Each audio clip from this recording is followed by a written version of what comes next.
Unlock talents YouTube ప్రేక్షకులకు స్వాగతం, సుస్వాగతం. నేను ఈశ్వర ప్రగడ హరిబాబు, హైదరాబాద్లో తెలంగాణ హైకోర్టులో అడ్వకేట్గా ప్రాక్టీస్ చేస్తున్నాను. నేను గతంలో చెప్పాను, సోవరెన్ డెమోక్రటిక్ రిపబ్లిక్ అనే మాటల అర్థాన్ని తెలుసుకోవటంలో భారతీయులు విఫలమయ్యారని. ఉదాహరణకి సోవరిన్ అంటే సార్వభౌమత్వ అధికారం. తెలుగులో గనుక కన్వర్ట్ చేస్తే భారత ప్రజలమగు మేము భారతదేశమును సర్వసత్తాక ప్రజాస్వామ్య గణతంత్ర రాజ్యముగా నిర్మించుకున్నటకు అని రాసుకున్నాం. ఈ సోవరెనిటీ అంటే ఏంటంటే చట్టాలను చేసే హక్కు, చట్టాలను అమలు చేసే హక్కు. ఈ రెండు కలిగి ఉండటాన్ని మనం సార్వభౌమత్వాధికారము అంటాం. దురదృష్టవశాత్తు ఈరోజు 75 సంవత్సరాలు గడిచినా సరే భారతదేశ సార్వభౌమత్వాధికారం ఎవరి వందు ఉన్నది అనేది ఇంతవరకు తేల్చలేకపోయాం. చట్ట వ్యవస్థ, కార్యనిర్వాహక వ్యవస్థ, న్యాయ వ్యవస్థ, వీళ్ళలో ఎవరు కూడా సార్వభౌమత్వాధికారము ఫలానా వ్యవస్థ యందు ఉన్నది అని ఇంతవరకు నిర్ధారించలేదు. ఇది నేను మీకు అతి తేలిగ్గా చెప్పగలుగుతాను కదా అంటే, చట్టములను చేసే హక్కు చట్టసభలది, రాష్ట్రాలలో రాష్ట్ర చట్టసభలది, కేంద్రంలో పార్లమెంటుది. దానిని అంగీకరించి చేసే హక్కేమో కార్యనిర్వాహకాధికారి అయినటువంటి రాష్ట్రపతిది, మరియు ఇక్కడైతేనేమో గవర్నర్ది. అందువల్ల పార్లమెంటు అంటే ఈ ఎన్నికైన సభ్యులు మరియు రాష్ట్రపతి కూడా అని మనకి ఆర్టికల్ 79 నిర్వచనం తెలియజేస్తున్నది.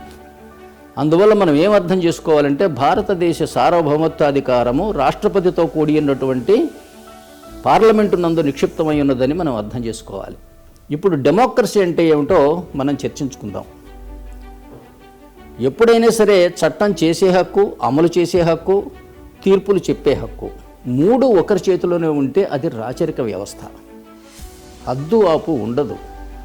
తనకు వ్యతిరేకమైన మనుషులను దేశ బహిష్కారం విధిస్తాడా, కారాగార శిక్ష విధిస్తాడా, శిరచ్ఛేదం చేస్తాడా, ఏం చేసినా కూడా ఏంటంటే అడిగే నాథుడు ఉండడు. చట్టం చేసేది ఆయనే, అమలు పరిచేది కూడా ఆయనే. కాబట్టి దీనికి పరిష్కారంగానే ప్రపంచ మేధావులందరూ కలిసి ప్రజాస్వామ్యం అనేటువంటి ప్రక్రియను కనుగొన్నారు. ఇందులో ఏంటంటే చట్ట వ్యవస్థ వేరు, కార్యనిర్వాహక వ్యవస్థ వేరు, న్యాయ వ్యవస్థ వేరువేరుగా ఉండాలి. వాటి మధ్య అధికార విభజన జరగాలి. అధికార విభజన సిద్ధాంతం, అధికార వికేంద్రీకరణ సిద్ధాంతం ప్రజాస్వామ్యానికి ఆయువు పట్టు. కానీ భారతదేశంలో ఏం జరుగుతున్నది అంటేనేమో, మెజారిటీ ఉన్నవాడు రాష్ట్రాల్లో ముఖ్యమంత్రి అవుతున్నాడు. మరి మెజారిటీ ఉంది కాబట్టి చట్టం పాస్ చేసే హక్కు ఆయన చేతిలోనే ఉంది. మరి చట్టాలను అమలు ఎవరు చేయాలి?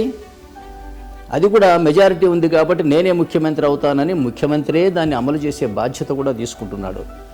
ఇది రాచరికానికి చిహ్నం.